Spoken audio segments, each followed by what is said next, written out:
Vejamos agora a questão da produção sígnica.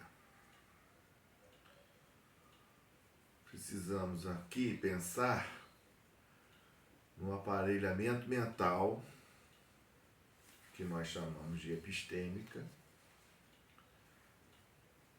que é a produtora dos signos.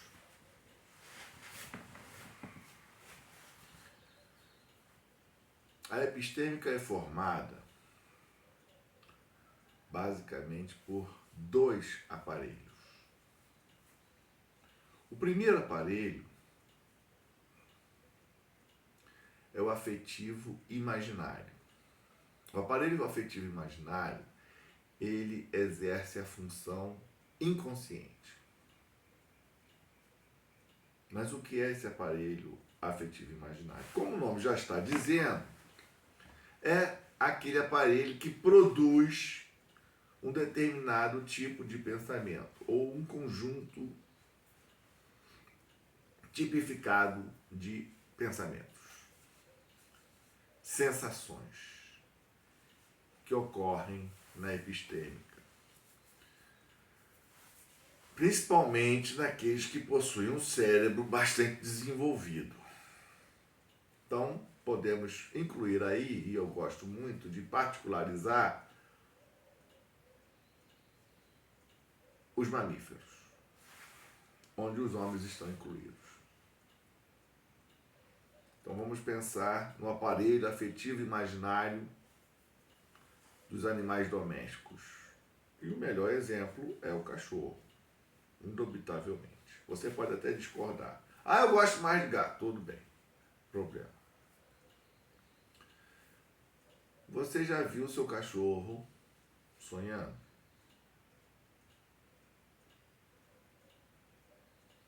Sim.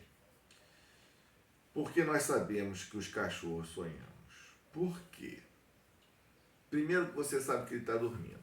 Por que você sabe que ele está dormindo? Ora, eu não vou ficar explicando todos os signos indiciais de quando um cachorro está dormindo, porque seria extensivo demais.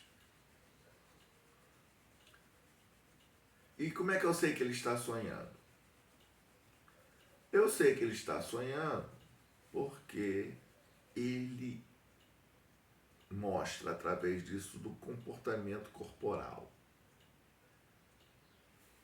Ele está dormindo e começa a se mexer e eventualmente emitir algum som. E aí eu percebo que ele está sonhando. Muito bem.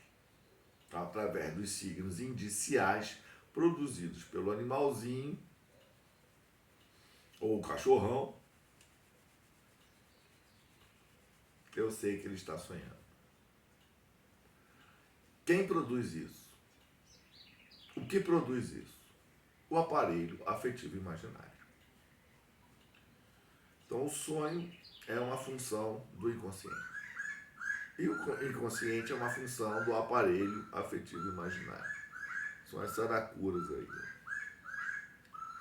Estão aqui no quintal, delimitando território, emitindo sons, sinais, signos. Olha, esse território aqui é meu. Deixa as saracuras para lá. O afetivo imaginário, então, é esse aparelho que produz não só as nossas sensações mais íntimas, nossos pensamentos mais íntimos, que nem sempre são semiotizados, não têm formação sígnica, eles são apenas sensações, mas que podem ser convertidas em sensações e estão presentes na epistêmica em forma de pensamentos amorfos. É uma amorfia mental ou epistêmica. São os nossos afetos. A depressão, a alegria, o êxtase são amorfos. Nem sempre são exprimíveis, como se diz, inefáveis. Para que sejam exprimíveis, eles precisam estar formatados, modelados em forma de signos. Você precisa produzir um modelo de expressão. Esse modelo de expressão é o signo. Seja através do corpo, seja através da fala, o que é mais complexo ainda. Muita gente não consegue dizer aquilo que está sentindo. Falta ali o significante, mas na verdade, na psicanálise, falta o significante porque não foi formatado.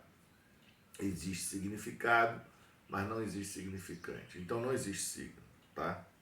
Se não tem significante, não tem signo.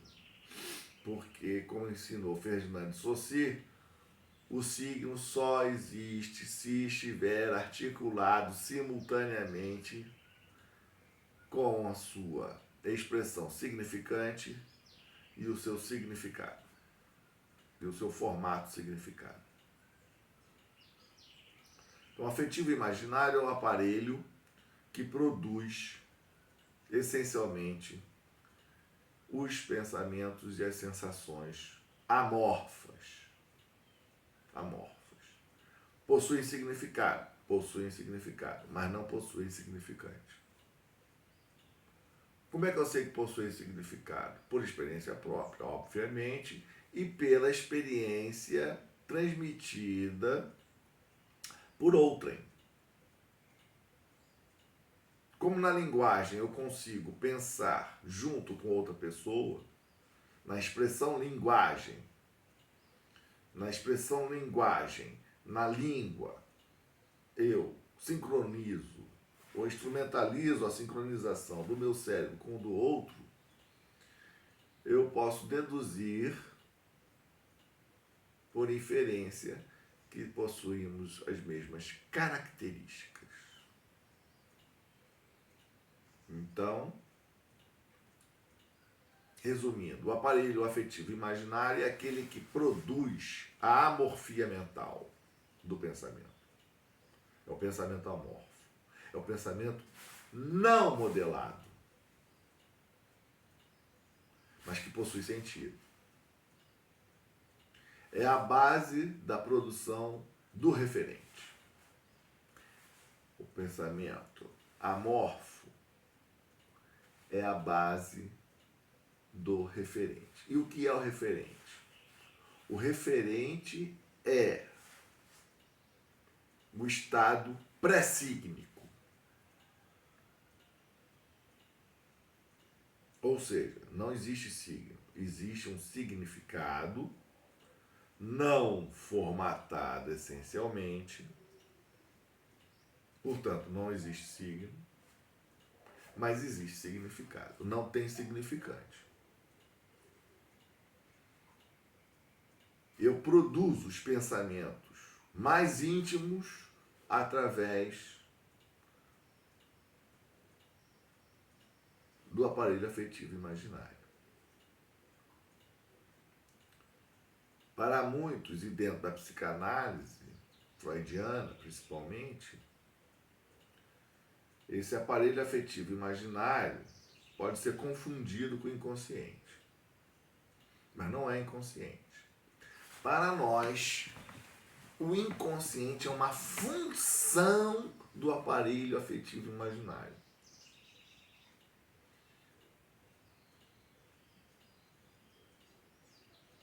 Olha os passarinhos, que coisa linda. Não sei se estão ouvindo, mas tem um reloginho aqui batendo também. Então, o afetivo imaginário é esse aparelho da epistêmica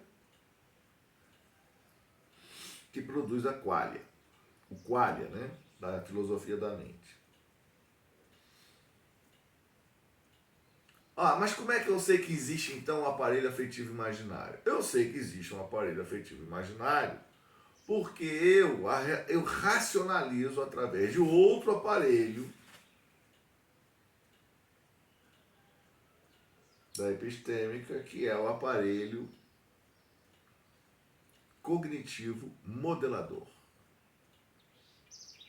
que eu vou falar em outro vídeo. Ok? Então, o aparelho afetivo imaginário ao produzir o referente, já prepara o terreno para a criação do signo. O aparelho afetivo imaginário não produz signos. Isso é importante. Nas obras dos outros semioticistas, esse conceito não aparece. Pelo menos eu nunca vi. Mas aparece em Saussure, em que eu me inspirei para pensarmos juntos que o pensamento é uma massa amorfa, mas que possui significado. Possui significado por conta da nossa capacidade de estabelecer associações. E que não é só nossa, de muitos animais. Por exemplo, os índices de cheiros na floresta, os animais sentem de longe o cheiro, os olores, ou os fedores de carniça, como os urubus, são capazes de sentir o cheiro de carniça lá do alto. Não sei quantos metros, vários metros de distância.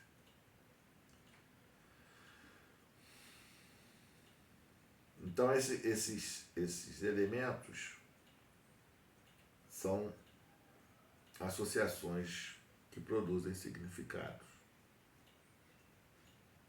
Então, o significado ele é meio que uma caixa preta. As associações são uma caixa preta produzidas pelos cérebros. São reprodutíveis, porque através de redes neurais nós podemos criar conexões análogas ou correspondentes àquilo que o cérebro orgânico, analógico produz, que são as associações. O aparelho afetivo imaginário produz associações primárias, imperceptíveis, involuntárias. Ou você acha que um animal, quando sente o cheiro da sua presa, ou sente o cheiro do seu algoz, faz isso porque quer? Já era uma intenção posterior, claro, ele vai fugir ou vai avançar em direção à presa. Vai fugir do seu predador ou vai se encaminhar, se dirigir em direção à sua presa, vai perseguir a sua presa. Isso é o que a gente chama normalmente de instinto. O instinto é uma caixa preta. Mas engraçado como nós podemos, é curioso, nós podemos reproduzir, nós entendemos isso, nós fazemos uma relação nisso daí. Mas eu não vou falar sobre isso. O que a gente vai falar aqui é sobre essa produção de associações, que é o que o cérebro faz. A neurociência está aí explicando isso, não sou eu. Para produzir significados. Significados são ligações, são lianes que acontecem no cérebro, associações de eventos, de aparições que chegam aos sentidos do organismo. O organismo, então, é capaz, ou máquina, não querendo reduzir o organismo à máquina, mas é possível reproduzir numa máquina, aqui, como agora. Estamos aqui com uma máquina captando os sinais visuais e sonoros aqui do sistema orgânico. E armazenando em memória artificial. Memória artificial. Então, o afetivo imaginário é esse aparelho que vai tornar possível associações primárias, significados pré-sígnicos. Em outro vídeo, nós vamos falar como é que é feita essa passagem do pré-sígnico para o sígnico. E posteriormente, outra ocasião ainda mais à frente, o pós-sígnico, que são os 3 estágios dos elementos semiósicos, né? Quando a gente for falar de semiose. Um abraço.